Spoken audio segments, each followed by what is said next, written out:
Park just recently decimated Donald Trump and made headlines all across the universe for it. So today, I want to chime in, I gotta talk about it. I know I'm a couple days late or whatever, but this is Sloppy Seconds, so you know how we do it. Likes and subs, let's go.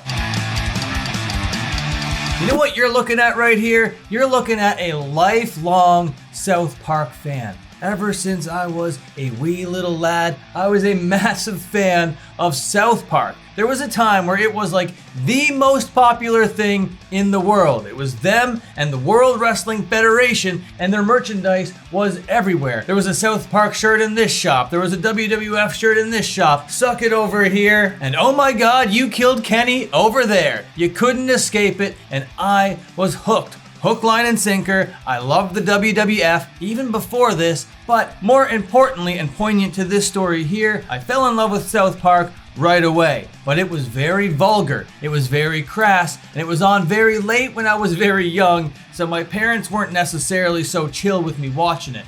Every time that I watched South Park, it had to be in secret. And when South Park came out with their bigger, longer, and uncut movie, you know, I was there, I was all over it, and seeing these characters that I loved so much now swearing up a storm without any censoring, I was fully on board. I absolutely loved it, and they went after everybody that I wanted them to go after in the funniest way possible. I think Matt and Trey, the creators of this show, may have shaped my sense of humor more than anybody else in the history of ever, and I don't know if I've ever given them that proper credit. And in that film that I was talking about, they portrayed Saddam Hussein as somebody who cuddled up next to Satan, and this was the role they reprised in this last week's episode. But Saddam Hussein is no longer with us, right? So who did they get to play the role of this Saddam Hussein character? You guessed it, you heard all about it, Donald J. Trump. They animated him in the same way that they used to animate Hussein, with like the cutout pictures of his face, the flapping face kind of thing with all the different expressions. Very funny, very well done,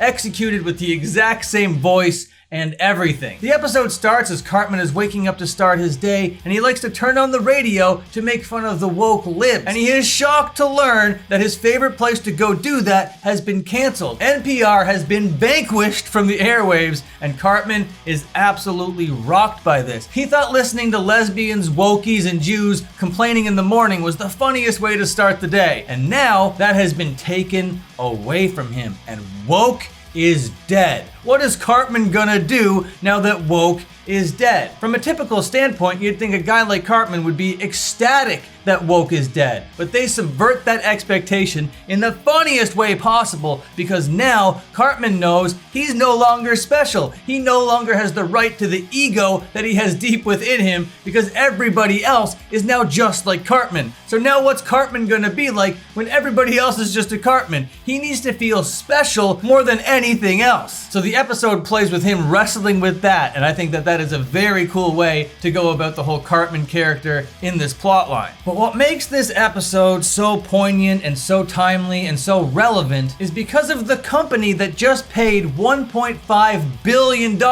for the right to air South Park, and that is Paramount. Paramount has a streaming platform. There was recently a whole streaming war surrounding the rights to South Park. I'm not here to get into the nitty-gritty and the nuts and bolts of that story, but all you need to know is that Paramount won out by making Matt and Trey billionaires. $1.5 billion for South Park. And that comes on the back of what most people see Paramount giving the current administration a gigantic bribe. So this is all real world fascism type stuff, plus the covering up of the Epstein files that the guys at South Park are tackling head on. And they're doing it through the same company that just canceled Stephen Colbert for speaking out on the president and the current administration as well. This is the craziest thing South Park has ever done because of all these real world things that are happening that they are directly involved in, and they're shining the light on it in the biggest way possible. Matt and Trey are basically begging Trump to sue them at this point,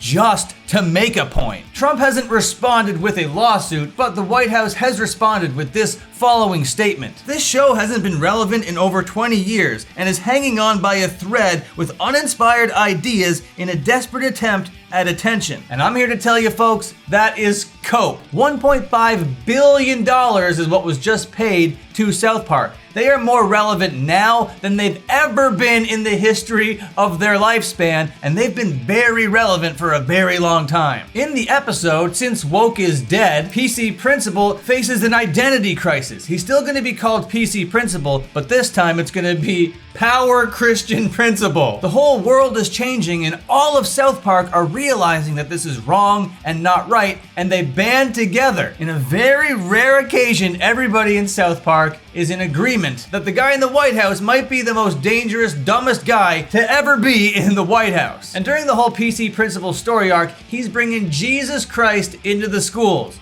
Literally, the character Jesus Christ in South Park is now being seen in the hallways of the South Park Elementary School, just shining a glorious aura. And this is the inciting incident that gets Randy Marsh to be like, wait a second. Christ is in the schools? Well, we can't do that. I think it's all very smart, and it all ties in at the very end where Christ comes down to a mound, but in this episode it's being called a mount because of Paramount. So Jesus Christ comes down to the mount as all the people of South Park are protesting against the president, and Jesus, through hushed tones, is like, guys, you can't do this. He's gonna cancel you. He's gonna sue you. It's very dangerous. You have to shut up. So those conversations that are being had in private around all these corporations is now being had during primetime television on South Park. If you haven't seen the episode, you really have to go out and make time for it. It's actually kind of historic, and I'm not even using that word lightly. It really genuinely is. And after they put out this episode, they must have known that there might not be a chance for another episode, but I think we would have heard about it by now. So I think we could rest easy knowing that this season of South Park is going to play out seamlessly, with feathers being ruffled all along the way, and I couldn't be more excited for it. To have a fresh season